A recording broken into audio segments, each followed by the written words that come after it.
कुमार का YouTube channel को subscribe करें, बेल आइकन का बटन दबाएं।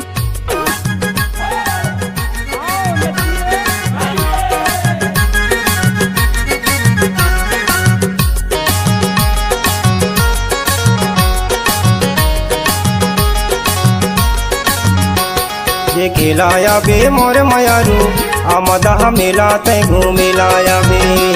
जे खिलाया बे मोर मयारू आमदा मेला तै घूमिलाया बे। आमदा मेला तै घूमिलाया बे। आमदा मेला तै देखिलाया बे। आमदा मेला तै घूमिलाया बे। आमदा मेला तै देखिलाया बे। देखिलाया बे मोर मयारू आमदा मेला तै घूमिलाया बे।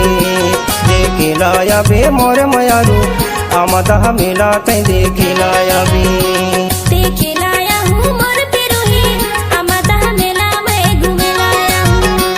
देखिलाया हूँ मोर पिरोही आमदा मेला मैं घूमिलाया हूँ। आमदा मेला मैं घूमिलाया हूँ।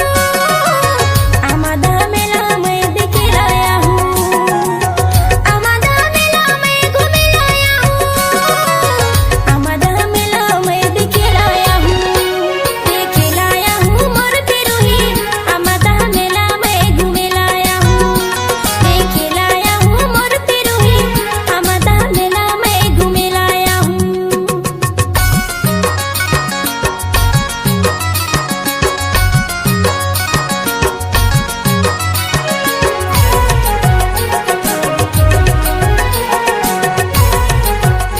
डीजे सचिन कुमार मलगाम। फायर है मैं।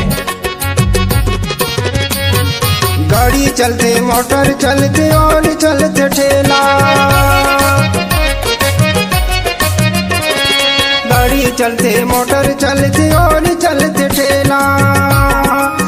महासंक्रांत में लगते आमदा के मेला तै घूमिलाया बे। तै देखिलाया बे मोर मयारू आमदा मेला तै घूमिलाया बे। देखिलाया बे मोर मयारू आमदा मेला तै घूमिलाया बे। चुगी बुधिया म्यूजिक वाले डीजे सचिन कुमार मलगाम। ओपन कंगनम स्टार।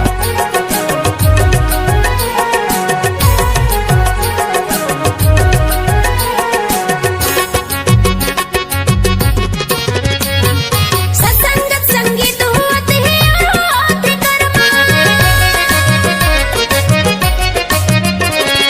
सत्संगत संगीत होत है होत कर्मा। माई नरक में डुबकी लगा के मेला घूमब संगमा। देखिलाया हूँ। देखिलाया हूँ मोर पिरोही आमदा मेला मैं घूमिलाया हूँ। देखिलाया हूँ मोर पिरोही आमदा मेला मैं घूमिलाया हूँ।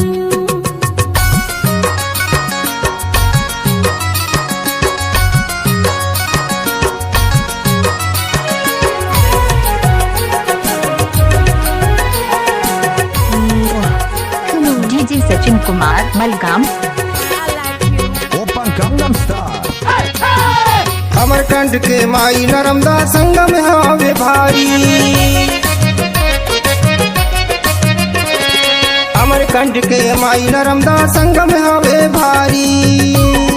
दूर दूर से दर्श करे बर आवत है नर नारी। वो देखिलाया बे।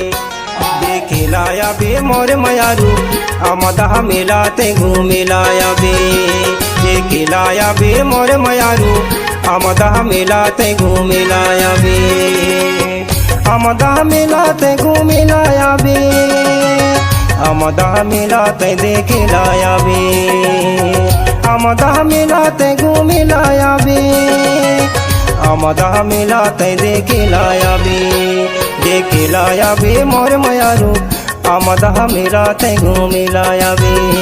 देखिलाया बे मोर मयारू आमदा मेला तै देखिलाया बे। आमदा मेला तै देखिलाया बे। डीजे सचिन कुमार मलगाम। आमदा मेला तै देखिलाया बे।